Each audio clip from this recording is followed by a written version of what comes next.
Hello and welcome to the Testing Peers.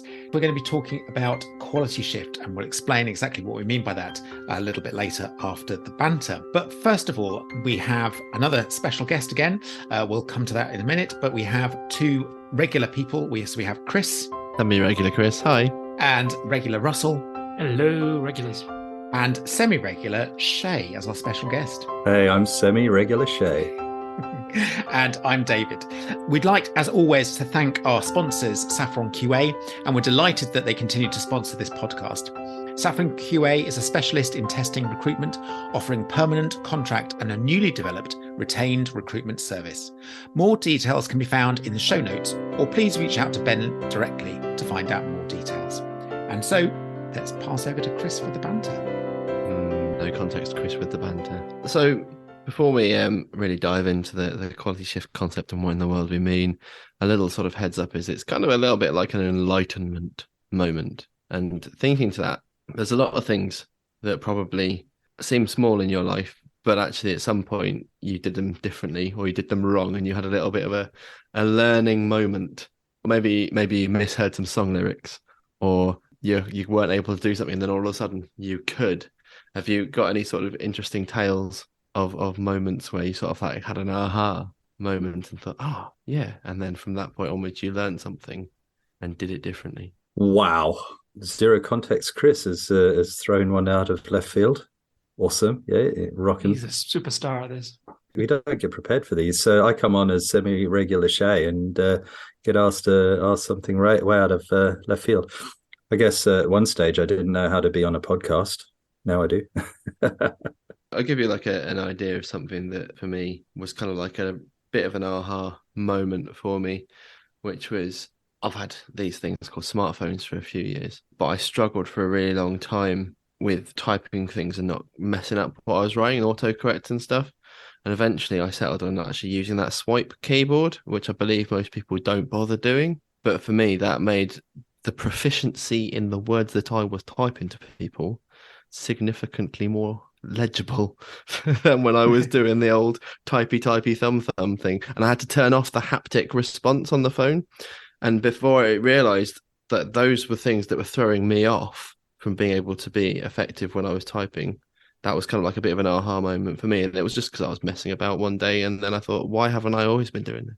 I think talking about sort of haptic response, and I don't know, it just took me back to when I started in the computer games industry. And it was around the time that Quake 3 Arena came out. At that stage, I'd never, ever played a first-person shooter. I don't know if you guys are an inverted mouse person or a regular mouse person, but when I first started playing, I was running around the place just looking at the floor or looking at the sky or looking at the floor or looking at the sky until...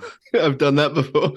Yeah, pointed out that you could invert the mouse and it might actually make it easier for you. And then all of a sudden... I was looking at the sky less and looking at the floor a lot less. And I was still pants. But that was an aha moment of, oh, right. Okay, my brain works that way. You've triggered an aha moment for me that's computer game related as well, to be honest. There was a game, I think it was called, I can't remember the name of the game. That's terrible. I was going to call it Ultimate Soccer, but it wasn't Ultimate Soccer. It was a football game on like Mega Drive. Quite an old sort of game. I figured out one day just by playing it, there was a technique you could do. Run along in line with the goalpost, shoot, curve it left. And at 99.9999% of the time, it scored. It was great. Unfortunately, it just ruined the single-player version of the game because I couldn't not do that if I ever wanted to. So it pretty much made the game pointless for me. It didn't work always because you couldn't do that run on non-computer version of it with other people. On single-player mode, it pretty much ruined that game overnight for me. Sometimes learning isn't always a good thing. Yeah. So for me, it is a good thing. So I mentioned before that I used to swim quite a lot. And when I was learning to swim, I had, with breaststroke, is quite a complicated stroke to actually do, especially the leg kick. And I had a really screwed leg kick. So basically they weren't working together. And I was in swimming clubs and they were trying to improve it. I had floats between my legs to try and do it. I didn't quite know what were happening. Anyway, I then changed my night of swimming and there was his reputation preceded him. He was a real strict instructor. And for some reason, miraculously, overnight, my leg kick improved. And so breaststroke became one of my best strokes. But so I don't know quite what tweaked in my brain to correct my leg kick, but it did. But that was a definite eureka moment. I had something similar when I used to swim. I think it was during like the 2012 Olympics or something like that. And I was watching the breaststroke and I was like, oh, right. So when you go swimming and you do a little stupid paddly thing with your front arms and you try and do your froggy kick and you're getting somewhere, but you're not getting anywhere. And you think, I could do better than that. And I was watching the breaststroke and I was like, okay, so they sort of like really dive forwards with their hands and then really pull back. And all of a sudden, for some reason, that clicked with me, and I really sort of got breaststroke. Just all of a sudden, it's like that. If you drive your hands forwards in that sort of like conical way, and then pull, all of a sudden, everything came into place. So I can really, I know what you mean there for sure.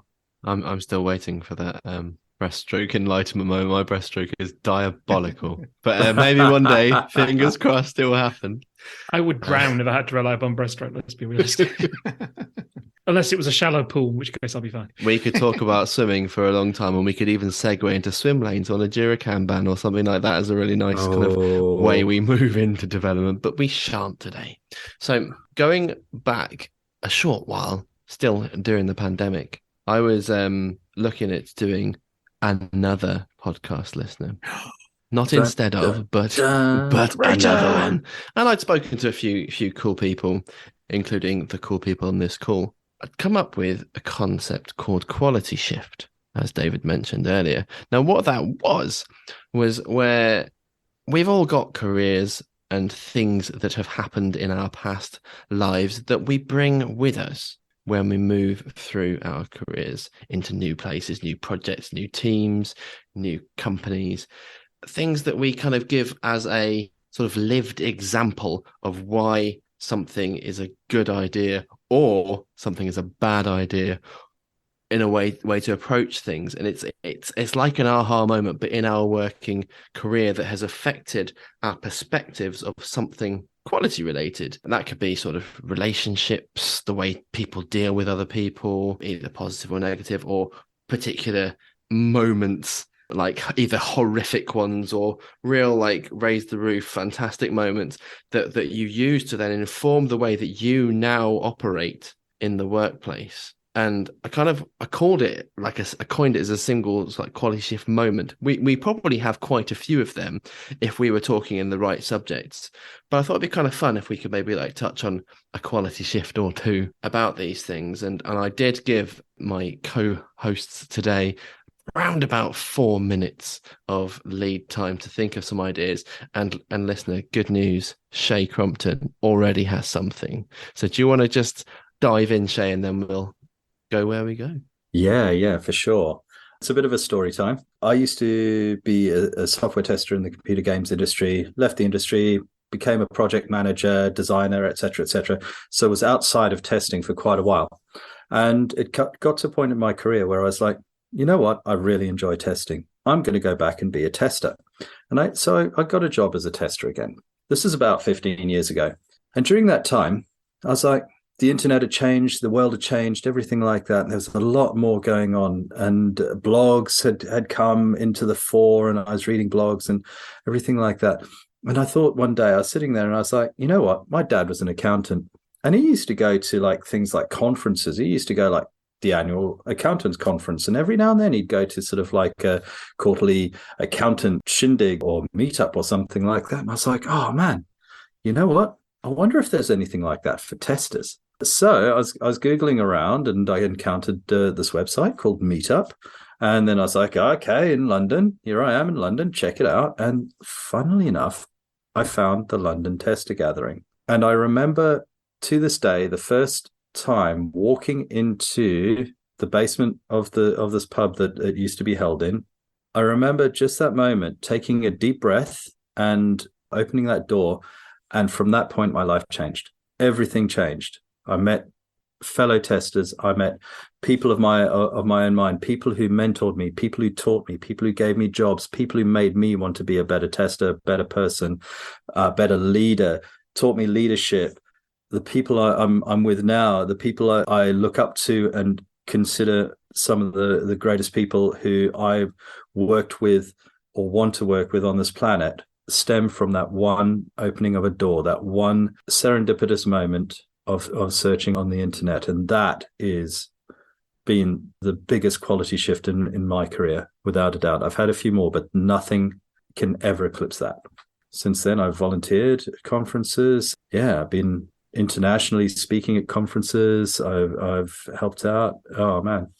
You know, probably encouraged a few people to go ahead and try those things too, to sort of pay it forward as well, right? I hope so. I really do, because as you know, I hope it comes across whenever I'm on your podcast here and when people meet me. It's the one thing I'm most passionate about is paying it forward, is helping people to move forwards within their career, within themselves, and things through whatever help I can give them, either through sharing my experience, through mentoring, through any form of help I can give. And yeah, that's that one major quality shift in my life that I can draw a direct thread to. That's where the jumper started being pulled loose, as it were, at that door. So for me, there are two things. One's very test related. The other one is slightly more management related. It was actually when I got made redundant from one of my positions. Basically, they decided that my job was no longer tenable in this country, and they got rid of everyone that wasn't in the US head office. And at that particular point in time, I had a choice. Basically, I could decide what I wanted to go into. I was working with databases, I was doing a bit of programming, but at that particular time, I decided that I wanted to go into test and sort of be recognized as the tester. So that's the sort of crunch time that gave me the opportunity to actually forge my career and start the process going as to where we are now. The other thing that really highlighted to me and formed me as a manager was that at the place I was actually working at, we had quite a few junior people as part of it, and we placed them on projects. But because they were the lone tester on that particular project, they weren't given the support from the other testers within the company to allow them the best chance of success, to allow them the ability to ask questions, to question what they were doing. So they were on this particular project with other developers, and they were unsure about how to test. And unfortunately, there were two people that got a bit disgruntled, fed up with not getting the support they needed to, and so left the company. And actually at that moment, I realized that actually the power, a bit like Shey was saying about the sort of community, but actually if you've got more than one tester, share your information, share what you've got as passion, your understanding, your interests. So therefore you can help those more junior people.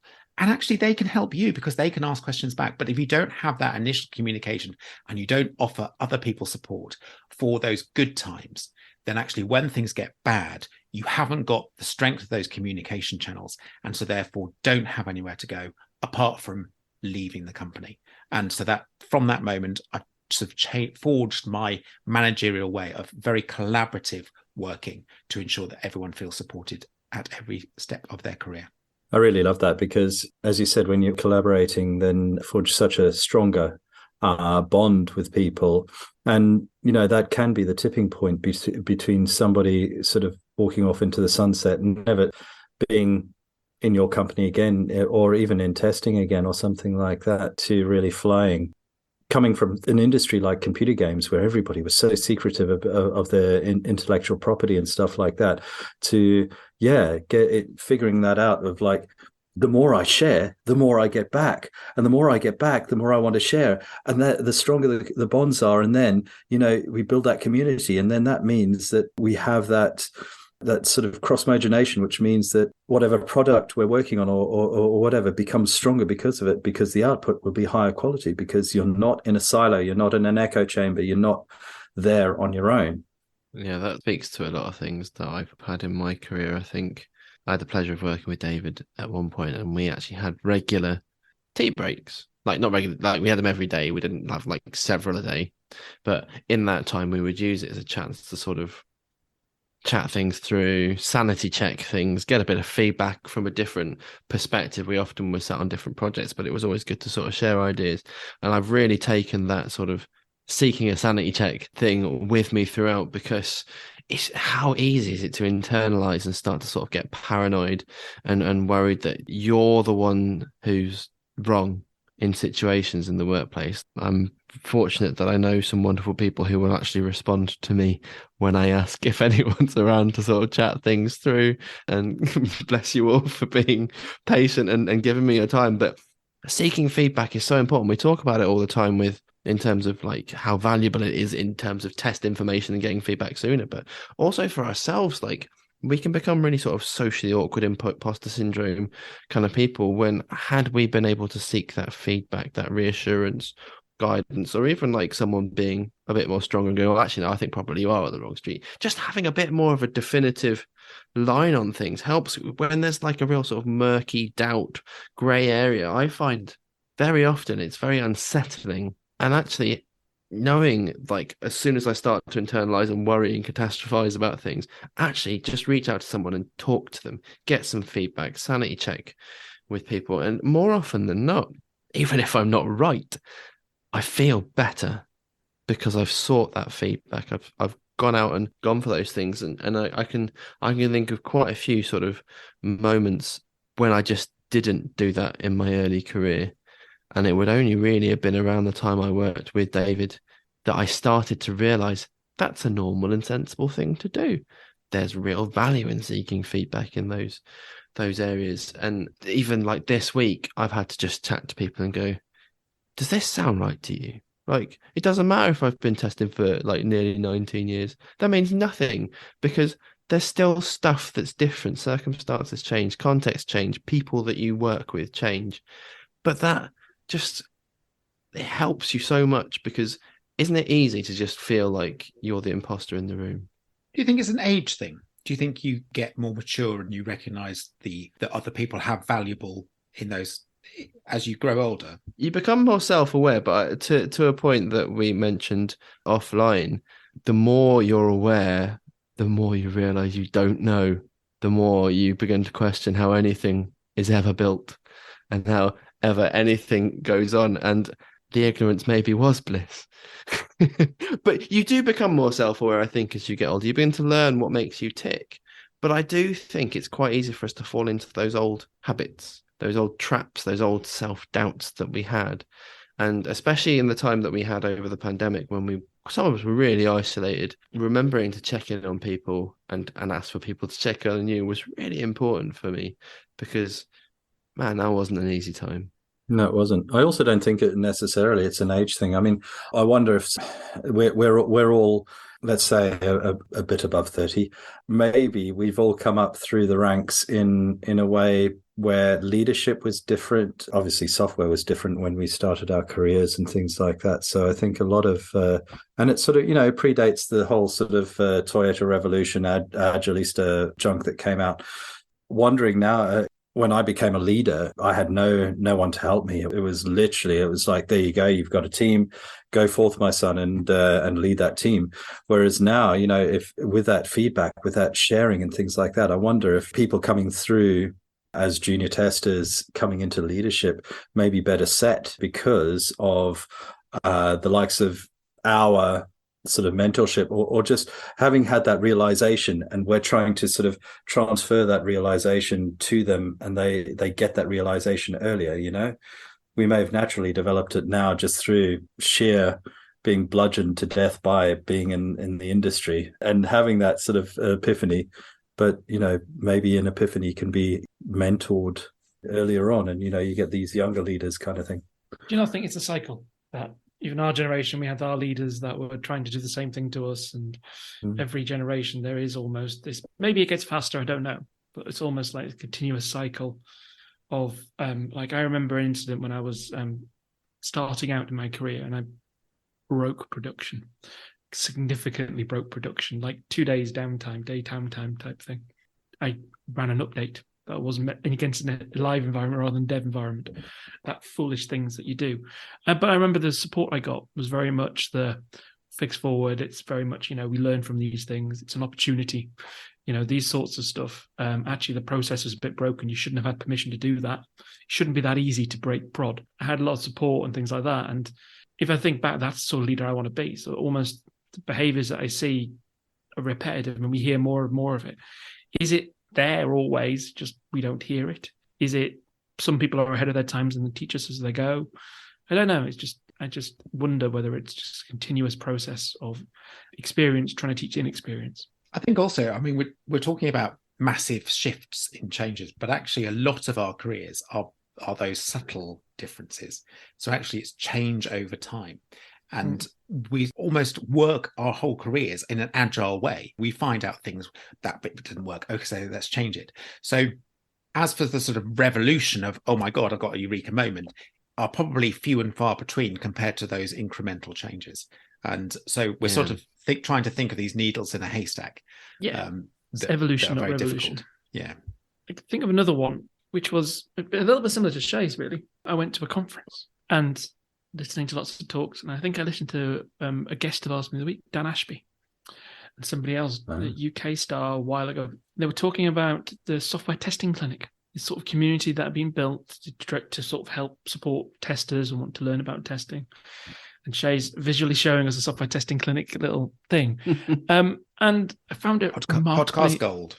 Yeah. I found it remarkably inspiring, kind of just the idea. Because I remember when I started in my eureka moment and things like that, I started with being the only tester. No one was there to help, having to learn, having to hunt, doing the ISTB courses, realizing that course taught me a lot of the language so I could communicate to testers. It didn't teach me the art of testing. It didn't teach me how to be adaptable. It taught me black and white, which I found was actually confrontational versus helpful in most cases without any context. Listening to Dan, I think I've forgotten there was a woman there as well, and I have forgotten her name, so I apologize. Abby, yep, okay, probably. Abby Bangser. And just hearing about it inspired me, and I wanted to go and do something similar. So I did. I created a little meetup in Newcastle based upon that. I built a syllabus, tried to get other people involved, and it got me into meetups. That then helped also encourage Ministry of Testing to come into Newcastle and other people to work and co-host that, which then snowballed into this and so on. And it's, as you said, David, it's one little thing that then has iteratively built upon it to kind of do things that it inspired me to get into the community, to not just be a receiver, but a contributor. And to Shey's point earlier as well, his example, from there, lots of things came about because of it. It's interesting. And your meetup's returned now as well, Russell. The Ministry of Test meetup has returned to Newcastle, yes. However, that what I call Testing Folks meetup, I've disbanded now. I don't have the time to do both. So I've prioritized one. At the time I started it, there wasn't a Ministry of Testing in Newcastle. So I think that now covers a lot of both the needs, really. That's a really cool story. I was thinking about one that was more about sort of the way that we work. I'm thinking of my introduction to something akin to Agile. I wouldn't have said it's pure Agile because has anyone ever seen that thing? But my first 4 years in testing, I think I've mentioned this before. We testers were in a different building on a different lunchtime schedule to everyone else. We didn't have access to the internet, only our emails and the bug tracker. We weren't really to interact with those important folks that were actually doing development and design and such. And so obviously that was a terrifically waterfall model, and we would have the great frustration of finding issues and them just going, it's too late in the game. It's a shame, that wasn't found earlier or whatever, like the bottleneck with these things. We've got a fixed deadline for shipping this and stuff. Then there was just a random email that was sent out by the head of QA who said, we want some folks to go and sit in the studio with the whole design team and the development team. And I just, on a whim, not knowing any context of what it meant, I just put my hand up and said, I'll give it a go. And I got quite excited just because it sounded different. And quite frankly, I was a bit sort of bored of the day job. And then we rocked up and I was assigned a particular department. I was in the game physics department for an FPS, a terrible FPS, but an FPS nonetheless. And suddenly what happened was I was given this like raw early stage code and was able to give quick feedback on it and affect the change in the product to improve its quality. And I was a part of decisions and discussions about things. I actually had access to tooling that meant I could actually read call stacks and crash dumps, and I could use Visual Studio rather than just having to take a physical game disk and just try to take write long threads about what I was doing, because then you suddenly just had these logs the power of logs, my friends, and just interacting with folks and gaining respect from them, but also respecting what they did a hell of a lot more, because it's a bit of a black box. You don't see what these folks do and what they go through, and having that much more collaborative process, it changed my mind about so many things. And I thought, this is actually quite fun working with people. Like, I just kind of thought testing games was just a thing that was a bit like playing games at home, but less fun. But actually, it was like, you're actually working together to try and make something really cool that we can collectively take a great deal of pride in when we release it. How cool is that? That was a massive shift for me. You're so lucky. I only ever got treated like a mushroom at the computer games industry. So, yeah, well done. It helped me because I had my first interview with a non-games dev company. They asked me about agile stuff, and I only knew experience from that one project in that one studio. Like, it really set me up for life. It's amazing the small things. My first encounter of an agile-like development process was in my final year of computer games, when one of the producers came in with this amazing new process and told us that we could, in every 2 weeks, project how far out of whack we were going to be at the end of making the game, and put a load of post-it notes on this massive wall right beside a window. And I promptly opened the window one day. And yes, that was a very interesting sweary period where the producer had a go at me, and I'm not sure we ever got the post-it notes back in the right place, but yeah, it was kind of fun. These post-it notes will tell you how we're going to fail 18 months down the line, which is what computer games took at that time to make. So if you couldn't put them back in order, it showed that the order wasn't that critical. No, it was. Yeah, there's a lot of learnings, but this is around the time when, a few years later, I was at the London Tester Gathering, and I don't know if you guys remember when Agile was coming out and how many talks you heard in conferences and meetups and stuff from companies who went, we tried Agile, we didn't like it, so we went back to our old ways. Anybody remember those days? Oh yes, lots of nods. Definitely. I'm a whippersnapper. I've only been doing it 14 years. Oh, there we go. You look so old. I mean, I am old. I spent 10 years at university. That's probably why. There we go. Yeah, while I was failing university and going into computer games, there you go. I was failing it for 10 years as well. That's how I did it. That's why it took 10 years. It's a learning experience. And without that, I wouldn't be in testing, if I'm honest. But yeah, it's amazing the little moments in life that make a difference. Like Chris's voluntary thing there and so on. I've got a similar voluntary story. I was bored in my day job. So they offered the opportunity to write a training manual on a new bit of software that was coming along. And I thought, I'll do that. Yeah. I like software. I've always liked breaking things that can't, why not try and write a training manual? It's better than 9 to 5 doing the other thing. And then became the sort of de facto tester. In order to write the training manual, had to see it work, take the screenshots, and couldn't. Fed back. And from there, they decided to do some user acceptance testing, which they couldn't because it didn't work. And then lots of senior leaders around trying to test things and do things that prove their own processes worked. And I just got bored of the completely inconsistent ways of doing things. So one evening stayed late and started writing a checklist of the scenarios. And from there, a career in testing was born. And the world has been ruined ever since. And there you go, Newcastle. That is why. Yeah. I'm not sure that software ever did work. Wow, I love it.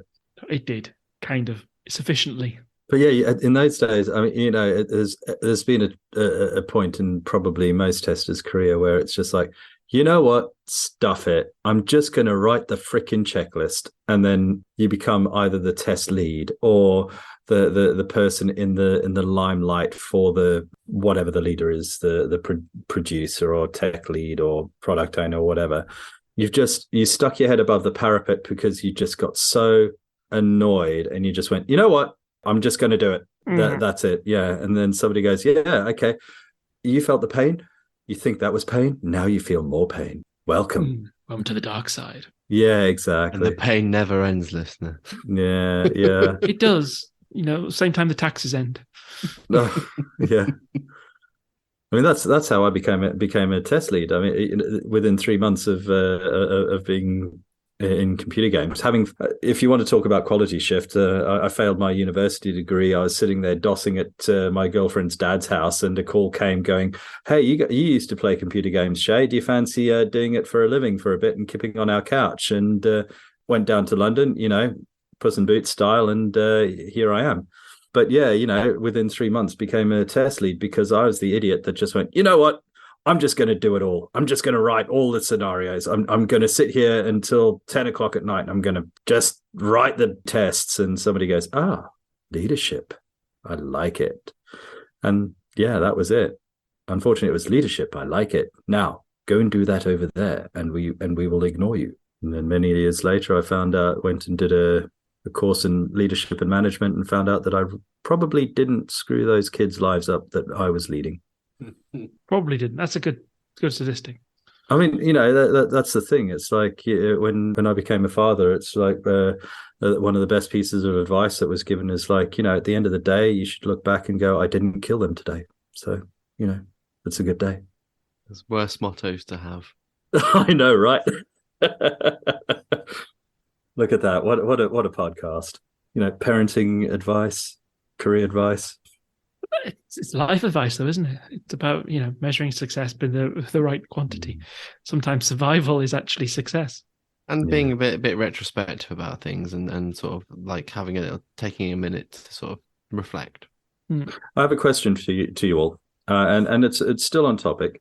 But is there one person in your career that caused a quality shift? Perhaps that one chance meeting, or that one thing that you had a conversation that you can look back on, you can go, actually, you know what, that was a bit of a watershed for me, or that was something that I still live by today, or something like that. I think that's still within the topic, but I'm asking for a specific.